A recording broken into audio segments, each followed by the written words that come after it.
le 27 avril, nazo 4 na mokou, c'est ça résumé. Très bien. Le 27 avril 1943. Yoki Dengele, vérifiez kuna, côté na internet.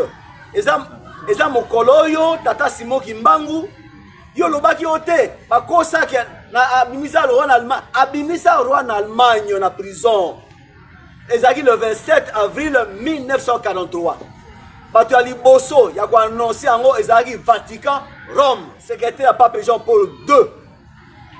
Alobi que ba africain passe na bango guerre ba malade makambo ndenge na ndenge po bazo ba Simon Kimbangu te to tim na bino na WhatsApp Yoki Dengele kende ko vérifier mokando yo po na yebite nzambe olingo te ya biso bakimbongiste yo ndeko luka na pesio déjà adresse ya livre ba komi en Allemagne po ba allemand bazala surpris roi cette porte prison à la souterraine mais abimi ndenge nini alors moto ko bimisa ya aza moto te moto na azali par rapport na auto kotangela bino siko awa balobi nini qui est le Saint-Esprit. Donc papa dernier na komi na Israël histoire les awa na raconter bino ndenge zalaka donc tanga komi monsieur Mendes yena azaki ministre ya culte kuna esala mbulami mbula betaka te mokili mwa Yesu. Mokili mwa Yesu. Oleba senga ndeko na ngo Yesu 0. Monsieur Mendes atuni papa Diangenda. Abi est-ce que yo oza mwana Simon Kimbangu? Bon bango ba yebe malamu. Papa Diangenda répondant oui na non te. Bakomi awa. Abimisa carte oya biso ezaka vert. Apesi ta ba moni babi ah oui.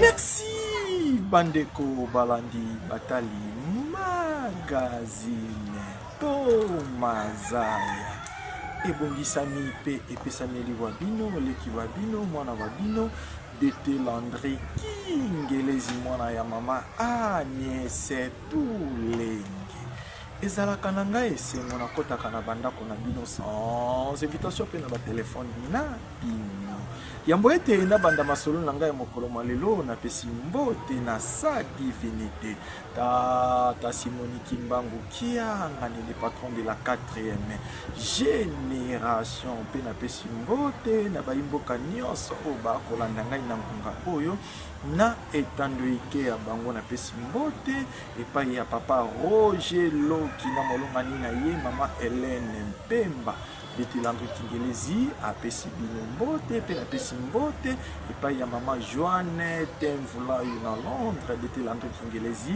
apesi yo mbote pe na pesi mbote epai ya mama Gombe mwana bilaka ya sa divinité le patron de la 4e génération à Londres Dete Landry Kingelezi apesi yo mbote pe na pesi mbote epai ya mama Jackie Kabedi Moluba de Lix na France Dete Landry Kingelezi apesi yo mbote pe na pesi mbote epai ya mama Ani mwana jeteki ya tongo na Londres Dete Landry Kingelezi apesi yo mbote pe na pesi mbote epai ya mama Merveille Luntadila na Canada Dete Landry Kingelezi apesi yo mbote pe na pesi mbote epai ya papa Bekene na Londres Dete Landry Kingelezi apesi yo mbote pe na pesi mbote epai ya papa Patrick Kiame na Canada na Montréal Dete Landry Kingelezi apesi yo mbote ingénieur Curtis ingénieur Graciano Massamba Google Soder na Kase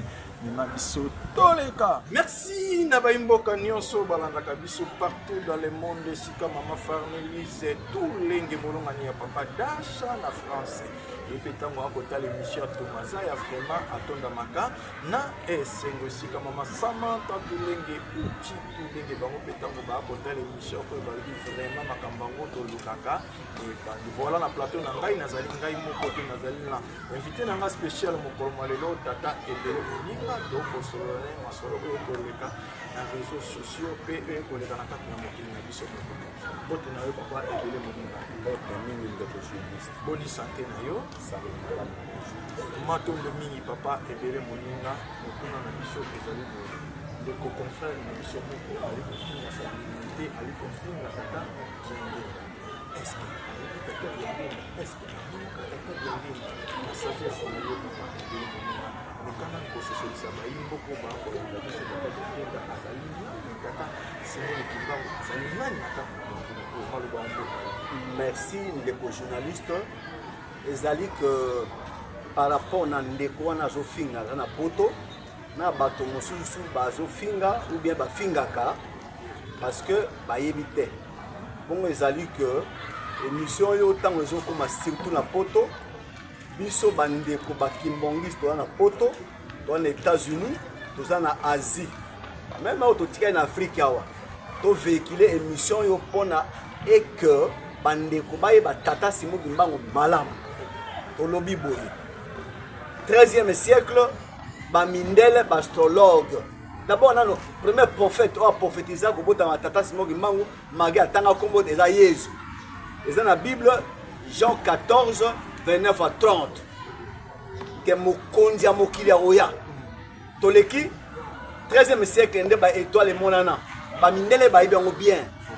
Alors tant alinga zo nzoto na 19e siècle contexte o akutaki biso bato mwindu yango awa toza na livre ya histoire ya mindele yango na katikati awa malgré toi musika image yango yo ndeko journaliste oyo omoni ndenge nini bato moyindo batie bango ba chaîne donc batie bango singa na kingo ba chaîne ba monsieur oyo eza nini oyo nzete batie bango nzete bakangi bango singa na kingo elingo loba nini tango oyo bamindele bakosala marché triangulaire koya kosomba bato mwindu neti biso na Congo na tia fumu awa kotika mwanda nde esika masuwa ya roi etelemaka kozwa moto mwindu kene à États-Unis d'Amérique awa balobi nini balobi à partir du 15e siècle jusqu'au 19e siècle l'Afrique noire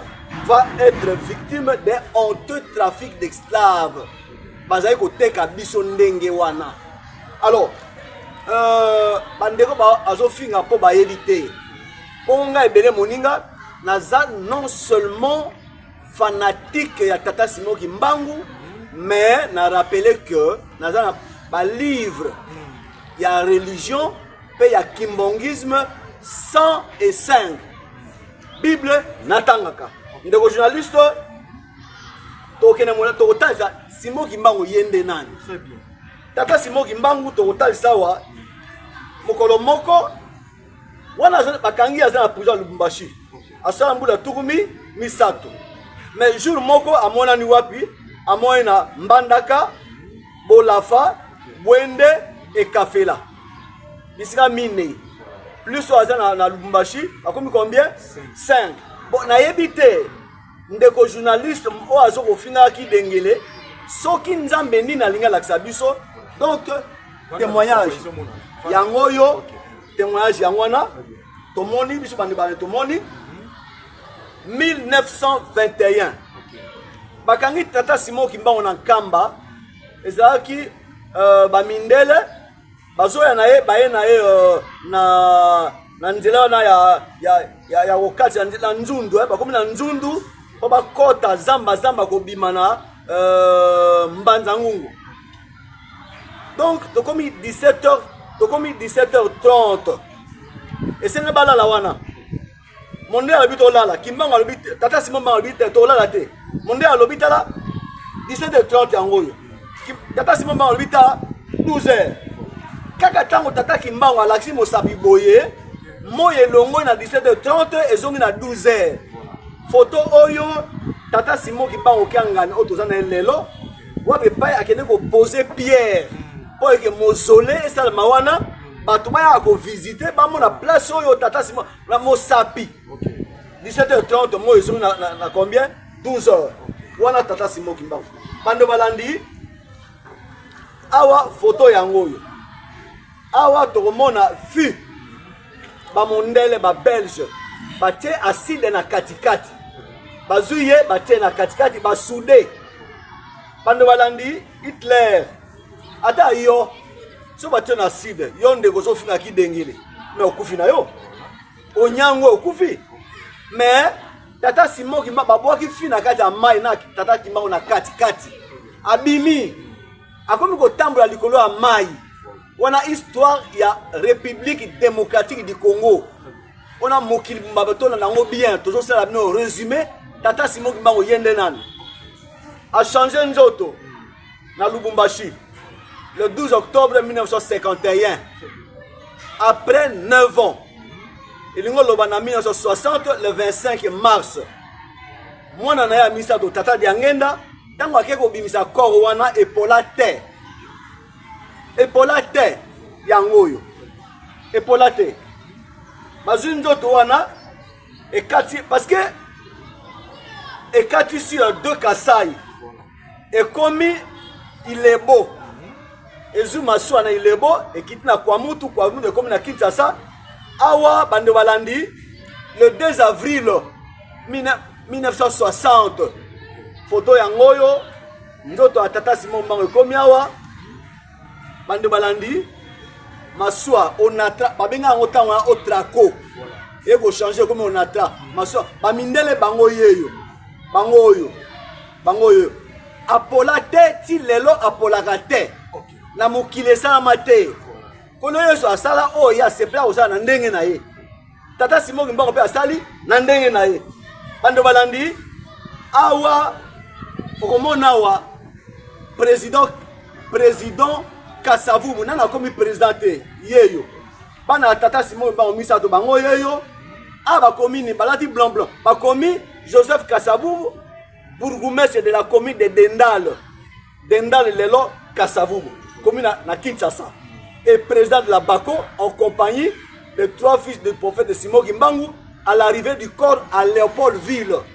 Ote akufa pola ya pola kate azawana alamukaka pe po nakutana moto oyo que papa Dialungana akota na kati ya mausolée na 1983 tata Kimbangu alamuki avandi be basolola tata Simon Kimbangu yewana awa fleuve Congo na Kinshasa na Lutendele totanga awa abalobi visite ya papa Diangenda na Lutendele na esika babwakelaki papa Simon Kimbangu. Donc est-ce que batie na kata fu bazindisi abimi akomi kotambola likolo ya mai na Lutendele wana so okei tango mai kauka kwa toza période elanga place ya mata maboko pe makolo edesina likolo ya libanga. Or jamais makolo eko dessiné jamais bande balandi tata Simon Kimbangu le 27 avril nazo 4 na mokuse za résumé. Très bien. Le 27 avril 1943 yoki dengele vérifier kuna kota na internet eza mokolo yo tata Simon Kimbangu yo lobaki ote bakosa na abimisa roi na Allemagne na prison ezaki le 27 avril 1943 bato ya liboso ya koannonce yango ezalaki Vatican Rome. Alors comme Vatican Rome nde bayebi histoire ya tata Simon Kimbangu malamu bande balandi mokanda yango oyo Rome secrétaire ya pape Jean-Paul II alobi que ba-africain passe na bango guerre ba malade makambo ndenge na ndenge po bazo ba Simon Kimbangu te totinda bino na WhatsApp yoki dengele kende ko vérifier mokanda oyo po na yebi te nzambe olingo te ya biso bakimbongiste biso to na avance par rapport à toute l'humanité parce que nzambe aponi biso toujours chance wana mokanda wana zongeli tozotinda bino na WhatsApp bando balandi comme tata Simon Kimbangu abimisa wana prison en Allemagne awa mokando yo eza mwa livre yango yo intitulé yango bakomi le Saint-Esprit bana bakomi yango balobi na biso côté ya sima balobi nini édition de littérature biblique Olpner Esther.1 52 22 Mors Bacho Steymelegen Allemagne fédérale Yondeko Luka na pesio déjà adresse ya livre bakomi en Allemagne pour balmont bazala surpris roi cette porte prison na souterraine mais abimi ndenge nini alors moto akobimisa ya aza moto te moto na azali par rapport na otokotangela bino siko awa balobi nini qui est le Saint-Esprit balmonde bakomi na monoko na bango bongo basongolo kingani batavi na Afrique na français réponse ezali que il est une personne ndeko journaliste personne ndingo bani moto soka ezala mondele mbesi bayebisa déjà biso komona ye alors Belge non Vatican 1981 Pape Jean-Paul II aye awa akomi na Kenya alobi Dieu est noir. Dieu est noir. Bande balandi tozana okaka na volé à Tata Simon Kimbangu.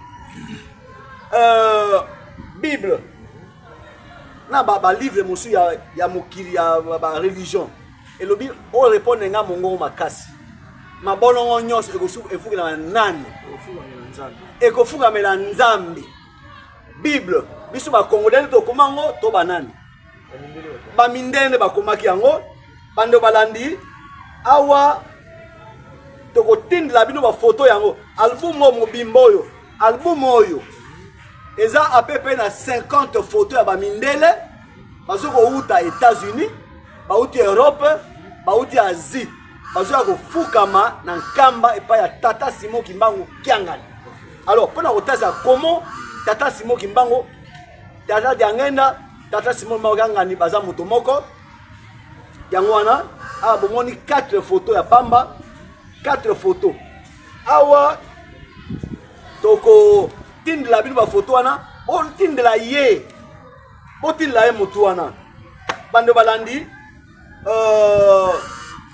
Tata Diangenda kutima na 1910 Tata Simon Kimbangu nana boti bana te aibisa ba contemporain na que ye akobotama mbala mibale mais apesa penda date te bongo na histoire mwana zabino tamola ezalite bakimbongiste nde bayebi que Tata Diangenda nde Tata Simon Kimbangu aye mbala mibale bongo bande balandi pona kotalisa bino que Tata Diangenda ye wana Tata Simon Kimbangu na opesa bino exemple mibale moko na tiki document na ndako mais eyebani yonde kokota na site ba américain okuta kuna na 1969 ba américain ba astronaute bazaka misatu bakene na sanza na lune bakuta Tata Diangenda kuna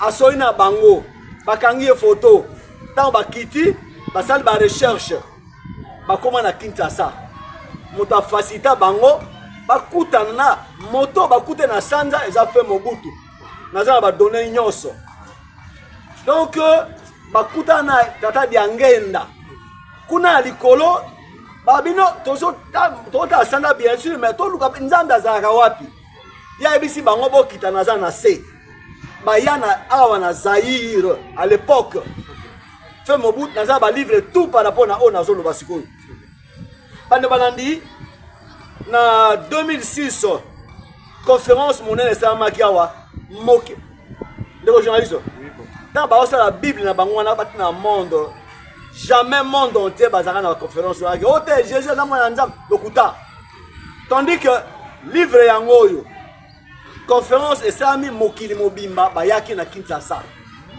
toutes les couches bazalaki bongo tokolanda témoignage moko ya makasi ezalaki awa oyo témoin oculaire yende azalaki chargé à information numéro 1 ya église Kimbangiste histoire esalama na 1961 histoire yango eza nini nazokata na mokuse ezalaki témoignage yango mpe yango eza na kati na livre donc livre yango ezali acte de la conférence internationale sur Simon Kimbangu yoki dengele luka yango na poto eza kuna okotala na page 419 kuna balobi nini wana ebali na 418 son éminence Diangenda a sillonné le monde afin d'annoncer l'expérience kimbangiste.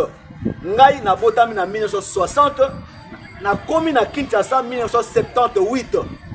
Ndeko journaliste oui papa na informé bino nyonso bande balandi que na 1942 tango yo tata wana eza mwa na ofungola mwa parenthèse tango tata Diangenda akeye na Belgique ba Belge ba pese ba bubumi misato ba bubu wana oyo tango batiaka na prison na boma bazipi na libende ya kilo bazwi libanga babakisi mais lobi na tongo ale libanga kuna nani kuna libende kuna mais na kati bakuti 3 bubu euta ndenge nini bayebi te donc bubu wana après 40 ans tango oyo tata Diangenda akende Belgique ba Belge bapesa ye lero aya nango awa na Kisasa ngai na telema awa ngai ebele moninga papa Diangenda alakisa awa bien sûr mais ngai ebele moninga na telema awa na sima bubu wana je suis témoin na telema place oyo na simba bubu wana on a dit hein donc pour la cérémonie de tata Simon Kimbangu bongo awa bando balandi abalobi awa na lobi oka poko tasa comment tata Diangenda a sillonné le monde pour annoncer expérience kimbangiste. Abalobi en Israël, il fera tomber la pluie à la demande du gouvernement israélien et par le biais du ministre des cultes M. Mendes. Donc papa Diangenda a commis en Israël, histoire des awa na raconté bien Israël. Donc tant a commis M. Mendes, il y a un ministre de culte. Kuna esala mbulami mbule betaka te mokili mwa Yesu. Mokili mwa Yesu. Oleba senga ndeko na ngo Yesu 0. M. Mendes a tuni papa Diangenda. Abi est-ce que yo ozamwa na Simon Kimbangu? Bon bango ba yebe malamu. Papa Diangenda a répondu oui na non te. Ba komi awa. Abi misa carte oya biso ezaka vert. Apesi taba moni babi ah oui. Deuxième question. Ozali successeur na ye papa Diangenda ndimi. Monsieur Mendes abino toza na besoin onu ki sabiso mbula wa po 3 ans mbula betaka te. Soki mbula beti te ozonga na mboka na bino. Tolingi ba aventurer awa te. Bande balandi et comme 22h. Papa Diangenda na ba papa Kimu bino mona bango te ba bana mike papa Kimu bona bango te. Bon, ba papa ki ba mbuta lingo manga na mona bango. Ça c'est comme moi j'ai hein, il y a Zanzambe hein, to bondela. 22h mbula e bandi ko beta. Mbula e bandi ko beta e beti e banana di bondela za na 22h mais mbula e bandi ko beta na 23h. Si lobi na tongo ba flaque d'eau bandi ko tonza ba rigole. Nde Mendes ayasu mbangu pa papa Diangenda non ekoki bakata. Si lelo mbula continue à combattre dans Israël, bando balandi, on a pris 2 exemples, il y a Tata Diangenda. Bongo, on a conclure. Na okene molai mingite na conclusion nangai. Non, conclusion yangoyo. Bando balandi, coronavirus est ravagé États-Unis et ravagé Europe. Ngai nazali na Kinshasa na 2020 na moni moite tata Simon Kimbangu mabito te abato ya zanda moli mosatu na komeli États-Unis d'Amérique. Bando balandi batazali copie président Félix. On madame la présidente de l'Assemblée nationale Nabiso, excellence monsieur le premier ministre Péo Donaso Sylvestre Ilunga na ebite, messieurs les ambassadeurs de la Grande-Bretagne, de l'Italie, Allemagne, France et Canada accrédités en RDC. Copie Tata Simon Kimbangu Kiangani. Objet, les États-Unis d'Amérique appelaient de sauver l'humanité du coronavirus. Na komeli nani? Son Excellence Monsieur l'ambassadeur des États-Unis, Mokanda Yangoyo. Mokanda Yangoyo. Pour ambassadeur akene kamba ko senga tata Simon Kimbangu kiangani ke coronavirus sa nini? Esi la. Bande walandi ngai moko nazalaki na kamba na avril awa. Na tuni. Abi ambassadeur États-Unis akende solo. Akende. Ambassadeur musubi bakende. Toleki. Kaka ta na ko mukanda wana. Après na la télévision.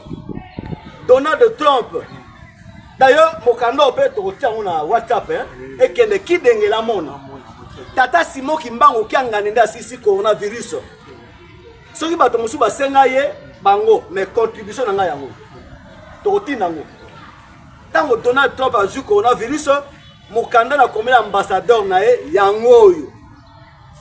Ye moko pe azwa copie. Na tindela na bisa ba service courrier. Ambassadeur copie à Donald Ekende. Mais ambassadeur Akene Kamba. Na vérifié qui, je me répète, Akende ya solo. Il y a un pasteur aumônier na Bouta, Bazuele, na République démocratique du Congo. Yepa yebisangaka avant na yawa, ayisanga kuna na Bouta, qui a zara témoin tant ambassadeur yaka. Na comique ambassadeur. Soki okeka Kamba, Nzambe azakuna. Donald Trump a robika dans une semaine. Bando balandi. Après une semaine, notre TV dit est-ce que coronavirus et le président qui est au mawa tote. Et ça y est moto nyoso. Après 7 jours, Donald Trump a bikapé ya solo. Alors, lettre yango caché ya ba américain yango yo. To véhicule yango to vérifier na banza bande balandi ngana suki wana message oyo o vérifier ngo ki dengela yoka ayeba monene ya tata Simon Kimbangu. D'ailleurs on a lobé za muke on a zongeli ko rappeler bino que moto sa olanga nazana 105 livres ya ba religion monde pe ya kimbongisme à part Kimbangu muso azate na yebisi bato nyonso boye na yebite ngai mo na mona réseaux sociaux présent na biso tango aka hôtel match na États-Unis batemi na pasteur moko ya mundele na yebite so ngai be otanga français malamu te mais comme ici présent na biso azo senga ndele pasteur wana asa mabondeli pona guerre neza na RDC.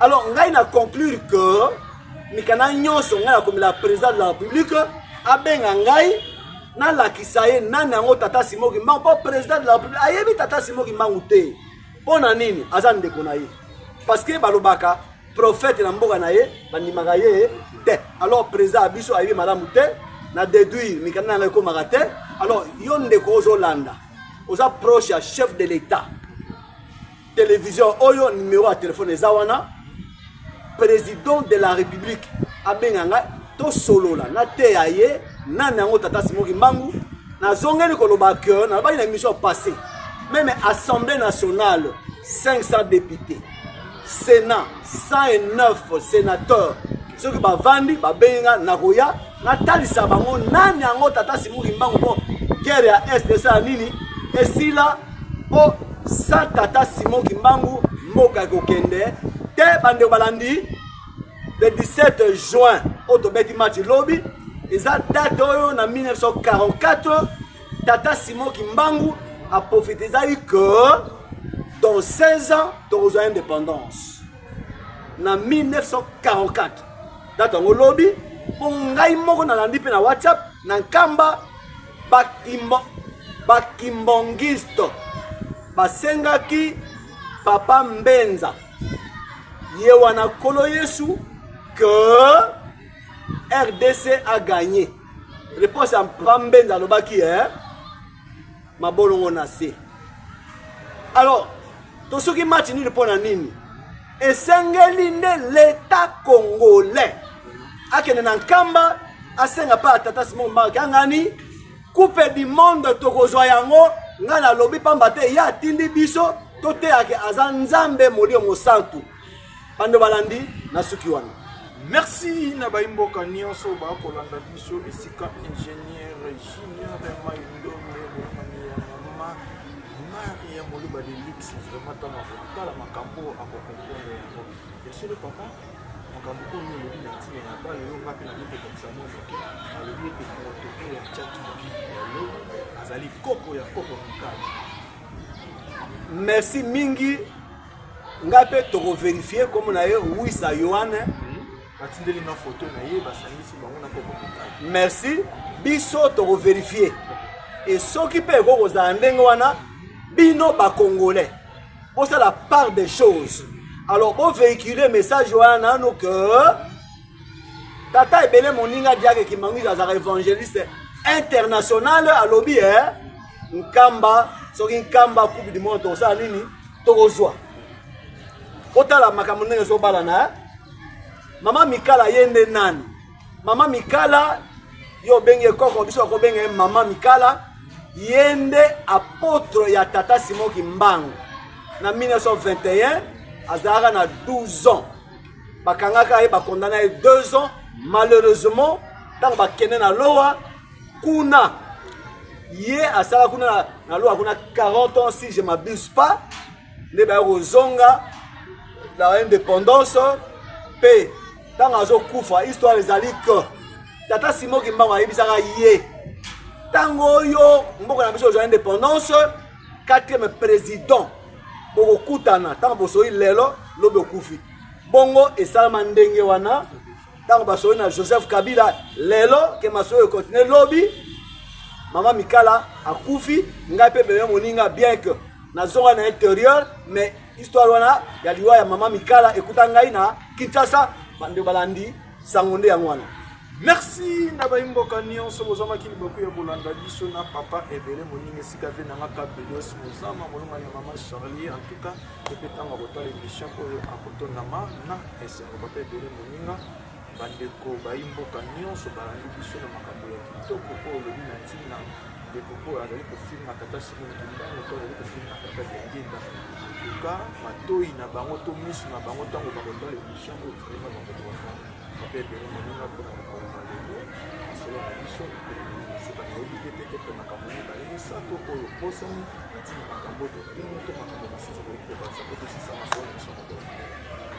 Vraiment naza makambo belé et si la raté bon on a sepeli que pour na lelo to sukawa pour ezala mokuse pour ki dengele na ba onyonso na ba mona nombre de minutes ya muke ba osepela ba ko matina suka ya émission na ndimi que to sukata